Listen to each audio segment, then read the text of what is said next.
ಹೇ guys, ಎಲ್ಲರಿಗೂ ನಮಸ್ಕಾರ. Welcome back to Sagar stories. First of all ಎಲ್ಲರಿಗೂ ಶುಭೋದಯ. WPL ಅಲ್ಲಿ ಏನು ಆಗ್ತಾ ಇದೆ, ಪಾಯಿಂಟ್ಸ್ ಟೇಬಲ್ ಅನಲೈಸ್ ಮಾಡುವಂಥ ಸಮಯ. ನಮ್ಮ RCBಗೆ ಪಾಸಿಟಿವ್ ಆಗಿದೆಯಾ, ನೆನ್ನೆ ಮ್ಯಾಚಿಂದ ನೆಗೆಟಿವ್ ಆಗಿದೆಯಾ, ಇಂಪ್ಯಾಕ್ಟು ಏನಾಗಬೇಕು ಎಲ್ಲ ಡೀಟೇಲ್ ಆಗಿ ನೋಡೋಣ. ಅದಕ್ಕೆ ನಾವು ಮುಂಚೆ ಚಾನಲ್ ಸಬ್ಸ್ಕ್ರೈಬ್ ಆಗಿಲ್ಲ ಅಂದರೆ ಸಬ್ಸ್ಕ್ರೈಬ್ ಹಾಕೋಣ ಮಾತ್ರ ಮರಿಬೇಡಿ. ಇನ್ನು RCBಗೆ ಉಳಿದಿರುವಂಥದ್ದು ಇನ್ನು WPL ಉಳಿದಿರೋಂಥದ್ದು ಲೀಗ್ ಸ್ಟೇಜಲ್ಲಿ 3 ಮ್ಯಾಚು, RCBಗೆ 1 match. RCB against UP warriors ನಾಳೆ ಆಡ್ತಾ ಇದೆ. ಅದಾದ ನಂತರ ಬರ್ತಾ ಇದೆ Mumbai Indians against Gujarat giants, which is a must win match. ಅದಾದ ನಂತರ ಎಲ್ಲ ಮಸ್ವಿನ್ ಮ್ಯಾಚ್ ಹೆಂಗೆ ನೋಡೋಕೆ ಹೋಯ್ತು ಅಂತಂದರೆ, ಎಲ್ಲರಿಗೂ ಕೂಡ RCBಗೆ ಬಿಡ್ತು ಅಂತಂದರೆ ಮಿಕ್ದವ್ರಿಗೆ ಎಲ್ಲರಿಗೂ ಕೂಡ ಅದು ಮಸ್ವಿನ್ ಮ್ಯಾಚನೇ. ಯಾಕಂದರೆ ಇನ್ನೂ ಯಾರೂ ಸಹ ಔಟ್ ಆಫ್ ದ ಟೂರ್ನಮೆಂಟ್ ಆಗಿಲ್ಲ. ನೋಡಿ, ಇಷ್ಟು ಬುಡಕ್ಕೆ ಬಂದ್ರು ಇನ್ನೂ 3 ಮ್ಯಾಚ್ ಮಿಕ್ಕಿದೆ, ಬಟ್ ಆದರೂ ಕೂಡ ಯಾರು ಔಟ್ ಆಫ್ ದ ಟೂರ್ನಮೆಂಟ್ ಆಗಿಲ್ಲ.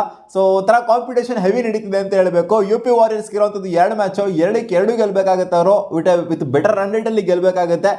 ಅವ್ರೇನಾದ್ರು ಕ್ವಾಲಿಫೈ ಆಗಬೇಕು ಅಂತಂದರೆ. ಮುಂಬೈ ಇಂಡಿಯನ್ಸ್ಗೆ 1 ಮ್ಯಾಚ್ ಇದೆ, ಅವರು ಗೆಲ್ಲಬೇಕಾಗುತ್ತೆ, ಅವ್ರಿಗಂತೂ ಮಸ್ಟ್ ವಿನ್ ಮ್ಯಾಚು. ಡೆಲ್ಲಿ ಕ್ಯಾಪಿಟಲ್ಸ್ಗೆ 1 ಮ್ಯಾಚ್ ಇದೆ, ಅವರು ಗೆಲ್ಲಬೇಕಾಗುತ್ತೆ, ಅವ್ರದ್ದು must win match. Gujarat giants ಒಂದು ಸ್ವಲ್ಪ ಕಂಫರ್ಟಬಲ್ ಆಗಿ ಕಾಣಿಸ್ತಾ ಇದ್ದಾರೆ ನೆನ್ನೆ ಮ್ಯಾಚ್ನ ಗೆಲ್ಲೋದ್ರ ಮೂಲಕ ಡೆಲ್ಲಿ ಕ್ಯಾಪಿಟಲ್ಸ್ ಅಗೇನ್ಸ್ಟು. ನೆನ್ನೆ ಹೇಳಿದ್ದೆ, ಇವತ್ತು ಯಾರು ಗೆಲ್ತಾರೋ ಅವ್ರು ಸ್ವಲ್ಪ ಫ್ರಂಟ್ ರನ್ನರ್ ಅಲ್ಲಿ ಇರ್ತಾರೆ ಕ್ವಾಲಿಫೈ ಆಗೋದಕ್ಕೆ ಅಂತ. ನೆನ್ನೆ ಗುಜರಾತ್ ಜೈಂಟ್ಸ್ ಅವರು ಒಂದು ಕ್ಲೋಸ್ ಮಾರ್ಜಿನ್ ಅಲ್ಲಿ ಗೆದ್ದಿದ್ದರಿಂದ ಒಂದು ಫ್ರಂಟ್ ರನ್ನಲ್ಲಿ ಬಂದ್ಬಿಟ್ಟು ಇವಾಗ ಸೆಕೆಂಡ್ ಪೊಸಿಷನಲ್ಲಿ ಕೂತ್ಕೊಂಡಿದ್ದಾರೆ. ಲಾಸ್ಟ್ ಪೊಸಿಷನ್ ಇದ್ರು ಅಟ್ ಸಮ್ ಪಾಯಿಂಟ್, ಇವಾಗ ನೋಡಿ ಸೆಕೆಂಡ್ ಪೊಸಿಷನ್ಗೆ ಬಂದು ಕೂತ್ಕೊಂಡಿದ್ದಾರೆ. ಕಂಫರ್ಟಬಲ್ ಆಗಿ ಕಾಣಿಸ್ತಾ ಇದ್ದಾರೆ ಸ್ವಲ್ಪ ಗುಜರಾತ್ ಜೈಂಟ್ಸ್ ಬೇರೆಯವ್ರಿಗೆ ಕಂಪೇರ್ ಮಾಡ್ತಾರೆ. ಯಾಕಂದರೆ 7 ಮ್ಯಾಚ್ ಆಗಿದೆ ಮುಂಬೈದು, DCದು, ಜೊತೆಗೆ UPದು 6 ಮ್ಯಾಚ್ ಆಗಿದೆ. ಸೊ ಇವರು 4 ಮ್ಯಾಚ್ನ ಗೆದ್ದಿಲ್ಲ. ಸೊ ಅದರಿಂದ ಕಂಫರ್ಟಬಲ್ ಆಗಿ ಕಾಣಿಸ್ತಾ ಇದ್ದಾರೆ. ಇಲ್ಲಿ ನೋಡಿ, UP ವಾರಿಯರ್ಸ್ ಅಟ್ ಮ್ಯಾಕ್ಸಿಮಮ್ ಅಂತಂದ್ರು 2 ಮ್ಯಾಚ್ನ ಗೆಲ್ತು ಅಂದ್ರೂ ಕೂಡ 4 ಮ್ಯಾಚ್ನ ಗೆದ್ದಂಗೆ ಆಗುತ್ತೆ. ಇನ್ನು 2 RCBಗೆ ಹೊಡಿತು ಅಂತಂದರೆ, ಜೊತೆಗೆ ಲಾಸ್ಟ್ ಮ್ಯಾಚ್ ಡೆಲ್ಲಿ ಕ್ಯಾಪಿಟಲ್ಸ್ಗೆ ಹೊಡಿತು ಅಂತಂದರೆ ಇವ್ರಿಗೆ ಆಗುತ್ತೆ 4 ಮ್ಯಾಚ್ ಗೆದ್ದಂಗೆ. ಜೊತೆಗೆ 8 ಪಾಯಿಂಟ್ಸ್ ಬರುತ್ತೆ.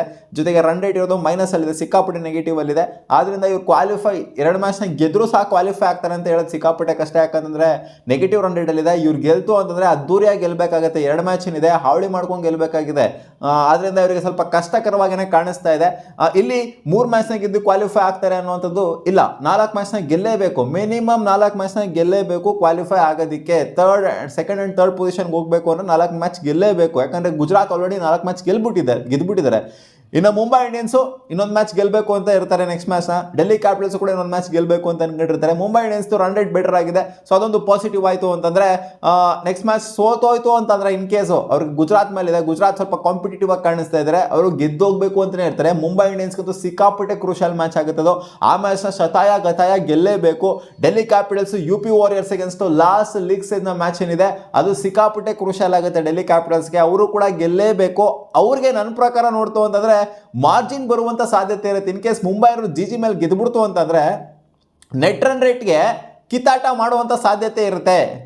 ಆ್ಯಕ್ಚುಲಿ ಹೆಂಗೆ ನೋಡೋಕೆ ಹೋಯ್ತು ಅಂದರೆ ಗುಜರಾತ್ ಜೈಂಟ್ಸು ಎಲಿಮಿನೇಟ್ ಕೂಡ ಆಗ್ಬೋದು, ಹೇಳೋದಕ್ಕಾಗೋದಿಲ್ಲ. ಗುಜರಾತ್ ಜೈಂಟ್ಸ್ ಕ್ವಾಲಿಫೈ ಆಗೋಗ್ಬಿಡಿದ್ರೆ ಅಂತ ಹೇಳೋದಕ್ಕಾಗೋದಿಲ್ಲ. ಯಾಕೆ ಅಂತಂದರೆ ನೆಕ್ಸ್ಟ್ ಮ್ಯಾಚ್ ಏನಾದ್ರು ಗುಜರಾತ್ ಜೈಂಟ್ಸು ಸೋತ್ರು ಅಂತ ಇಟ್ಕೊಳ್ಳಿ ಮುಂಬೈ ಇಂಡಿಯನ್ಸ್ ಮೇಲೆ, ಮುಂಬೈ ಇಂಡಿಯನ್ಸು ಗೆದ್ರು ಅಂತ ಅನ್ಕೊಳ್ಳಿ, ಅವ್ರು ಗೆದ್ರೆ ಸಾಕು, ಮಾರ್ಜಿನ್ ಏನು ಹೆವಿ ಮಾರ್ಜಿನ್ ಏನು ಬೇಕಾಗಿಲ್ಲ. ಯಾಕಂದರೆ ನೆಗೆಟಿವ್ ರನ್ ರೇಟ್ ಇರೋದ್ರಿಂದ ಗುಜರಾತ್ ಜೈಂಟ್ಸ್ದು ಅವ್ರು ಕೆಳಗೆ ಬರ್ತಾರೆ. ನೆಕ್ಸ್ಟ್ ಮ್ಯಾಚ್ ಏನಾದ್ರು ಡೆಲ್ಲಿ ಕ್ಯಾಪಿಟಲ್ಸು ಗೆಲ್ತು ಅಂದರೆ UP ವಾರಿಯರ್ಸ್ ಅಗೇನ್ಸ್ಟು ಅವ್ರದ್ದು ಕಂಪೇರ್ ಮಾಡಿದ್ರೆ ಪಾಸಿಟಿವ್ ಅಲ್ಲಿ ಏನಿದೆ ರಿಟರ್ನ್ ರೇಟು, ಗೆಲ್ತವ್ರು ಕ್ಲೋಸ್ ಮಾರ್ಜಿನ್ ವಿಕ್ಟರಿ ಆಯಿತು ಅಂದ್ರೂ ಕೂಡ 0.271 ಇದೆ ಗುಜರಾತ್ ಜೈಂಟ್ಸ್ ಅವ್ರ ನೆಟ್ ರನ್ ರೇಟು. ಇವ್ರದ್ದು 0.164 ಇದೆ, ಬೆಟರ್ ಇದೆ ನೆಟ್ ರನ್ ರೇಟು. ಆದ್ದರಿಂದ ನೆಕ್ಸ್ಟ್ ಮ್ಯಾಚ್ನ ಡೆಲ್ಲಿ ಕ್ಯಾಪಿಟಲ್ಸ್ ಗೆದ್ರೆ ಸಾಕು. ಇಲ್ಲಿ ಏನು ಅನ್ಕೊಂತಿರ್ತಾರೆ ಅಂದರೆ Delhi capitals Gujarat giants next ಮ್ಯಾಚ್ನ ಸೋಲಿ ಅಂತ ಅನ್ಕೊಂತ ಇರ್ತಾರೆ ಮುಂಬೈ ಇಂಡಿಯನ್ಸ್ ಅಗೇನ್ಸ್ಟು. ಯಾಕಂದರೆ ಬೇಕಾಗಿರೋದು ಅದನ್ನು, ಇವ್ರದ್ದು ಪಾಸಿಟಿವ್ ಅಲ್ಲಿದೆ ನೆಟ್ ರನ್ ರೇಟು, ಅವ್ರದ್ದು ನೆಗೆಟಿವ್ ಅಲ್ಲಿದೆ ನೆಟ್ ರನ್ ರೇಟು. ಮುಂಬೈನೂ ಕ್ವಾಲಿಫೈ ಮಾಡ್ಸೋಣ, ಡೆಲ್ಲಿ ಕ್ಯಾಪಿಟಲ್ಸ್ನು ಕ್ವಾಲಿಫೈ ಆಗೋಣ, ಗುಜರಾತ್ ಜೈಂಟ್ಸ್ನ ಈಚೆ ಹಾಕ್ಬಿಡೋಣ, UP ವಾರಿಯರ್ಸ್ನ ಈಚೆ ಹಾಕ್ಬಿಡೋಣ ಅಂತ ಯೋಚನೆ ಮಾಡಿದ್ರೆ, ಇಲ್ಲಿ ಗುಜರಾತ್ ಜೈಂಟ್ಸು ಮೇಲ್ಗಡೆ ಇದ್ದಾರೆ ಅನ್ನೋ ಮಾತ್ರಕ್ಕೆ ಕ್ವಾಲಿಫೈ ಆಗ್ಬಿಟ್ರು ಅಂತ ಅಲ್ಲ. ನೆಕ್ಸ್ಟ್ ಮ್ಯಾಚ್ ಗೆಲ್ಲೋದು ಸಿಕ್ಕಾಪಟ್ಟೆ ಇಂಪಾರ್ಟೆಂಟ್ ಆಗುತ್ತೆ ಗುಜರಾತ್ ಜೈಂಟ್ಸಿಗೆ. ಇಲ್ಲ ಅಂತಂದರೆ ಅವರು ಡೆಲ್ಲಿ ಕ್ಯಾಪಿಟಲ್ಸ್ದು ವರ್ಸ್ಟಾಗಿ ಸೋಲಿ ಅಂತ ಎಕ್ಸ್ಪೆಕ್ಟೇಷನ್ ಇಟ್ಕೊಂಡು ಕೂತ್ಕೊಬೇಕಾಗುತ್ತೆ last match UP warriors against. So ಒಟ್ಟಲ್ಲಿ ಲಾಸ್ಟ್ ಮ್ಯಾಚ್ವರೆಗೂ ಕೂಡ ಪಾಯಿಂಟ್ಸ್ ಟೇಬಲ್ ಡಿಸೈಡ್ ಆಗೋದಿಲ್ಲ. ಇದು ಆ ಥರನೇ ಕಾಣಿಸ್ತಾ ಇದೆ ಸೀನ ನೋಡ್ತು ಅಂದರೆ. ಬಟ್ ಏನಾದ್ರು ನೆಕ್ಸ್ಟ್ ಮ್ಯಾಚ್ನ RCB ಅಗೇನ್ಸ್ಟ್ ಏನಾದ್ರು ಸೋತೋಗ್ಬಿಡ್ತು UP ವಾರಿಯರ್ಸ್ ಅಂತಂದರೆ ಅವ್ರು ಔಟ್ ಆಫ್ ದ ಟೂರ್ನಮೆಂಟ್ ಆಗಿಬಿಡ್ತಾರೆ ಸಿಂಪಲ್ ಆಗಿ. 5 ಮ್ಯಾಚ್ನ ಸೋಲೋದ್ರ ಮೂಲಕ ಅವರು ಕ್ವಾಲಿಫೈ ಆಗೋದಕ್ಕೆ ಆಗೋದಿಲ್ಲ ಮೇಲ್ಗಡೆ.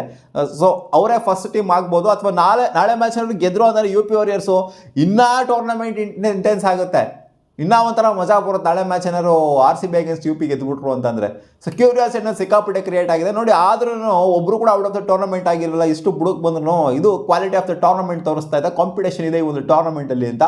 ಸೊ ನಿಮ್ಮ ಅನಿಸಿಕೆ ಏನಮ್ಮ, ಇನ್ನು ಮಿಕ್ಕ 2 ಟೀಮು ಯಾವುದಾದ್ರು ಕ್ವಾಲಿಫೈ ಆಗ್ಬೋದು ಅಂತ? ಇಲ್ಲಿ ಇವ್ರಿಗೆ ತಲೆನೂ ಇರೋದಿಲ್ಲ ನಾನು ಫಸ್ಟ್ ಪೊಸಿಷನ್ಗೆ ಹೋಗ್ಬಿಟ್ಟು ಕ್ವಾಲಿಫೈ ಆಗಬೇಕು ಅಂತ. ಗುಜರಾತ್ ಜೈಂಟ್ಸ್ ಗೆಲ್ತು ಅಂದರೆ ಕಾಂಪೀಟ್ ಮಾಡ್ಬೋದು ಅಷ್ಟೇ, but R C B net run rate ಸಿಕ್ಕಾಪಟ್ಟೆ ಪಾಸಿಟಿವ್ ಇದೆ ಗುರು. ಆದ್ದರಿಂದ ಅಷ್ಟರ ಮಟ್ಟಿಗೆ ಕಾಂಪಿಟೇಷನ್ ಕೊಡೋಕ್ಕಾಗೋದಿಲ್ಲ.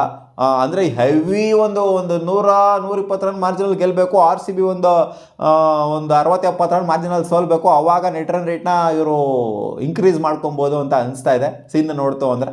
ಸೊ ಅದು ಆಗೋದಿಲ್ಲ ನನ್ನ ಪ್ರಕಾರ ನೋಡ್ತು ಅಂದರೆ. ಒಟ್ಟಲ್ಲಿ ಆರ್ ಸಿ ಬಿ ಫೈನಲ್ ಆಡ್ಬೋದು, 95% ಆಡ್ಬೋದು. ಅನ್ಲೆಸ್ ಆ್ಯಂಡ್ ಇಂಟಿಲ್ ಏನಾದ್ರು ಒಂದು ರ್ಯಾಕಲ್ ಆಗುತ್ತೆ ಅನ್ನೋದು ಬಿಡ್ತು ಅಂತಂದರೆ ಆ ಮ್ಯಾಚಲ್ಲಿ ಖಂಡಿತ ಆಡುತ್ತೆ ಆರ್ ಸಿ ಬಿ ಫೈನಲ್ಲ. ಆ್ಯಂಡ್ ಇದು ನೋಡ್ತು ಅಂದರೆ ಸೀನ್ ಈ ಥರ ಕಾಣಿಸ್ತಾ ಇದೆ. ನಾಳೆ ಮ್ಯಾಚು ಸಿಕ್ಕಾಪಟ್ಟೆ ಇಂಪಾರ್ಟೆಂಟ್ ಆಗಿರುತ್ತೆ ಯು ಪಿ ವಾರಿಯರ್ಸ್ಗೆ. ಯು ಪಿ ಗೆದ್ದುಬಿಡ್ತು ಅಂದರೆ ಪಾಯಿಂಟ್ಸ್ ಟೇಬಲ್ ಇನ್ನೂ ಮಜವಾಗಿರುತ್ತೆ. ನೋಡೋಣ ಅದೇನಾಗುತ್ತೆ ಅಂತ. ಮತ್ತೆ ಸಿಗುವ ಮುಂದಿನ ವಿಡಿಯೋದಲ್ಲಿ ಗಾಯ್ಸ್. ಬಾ.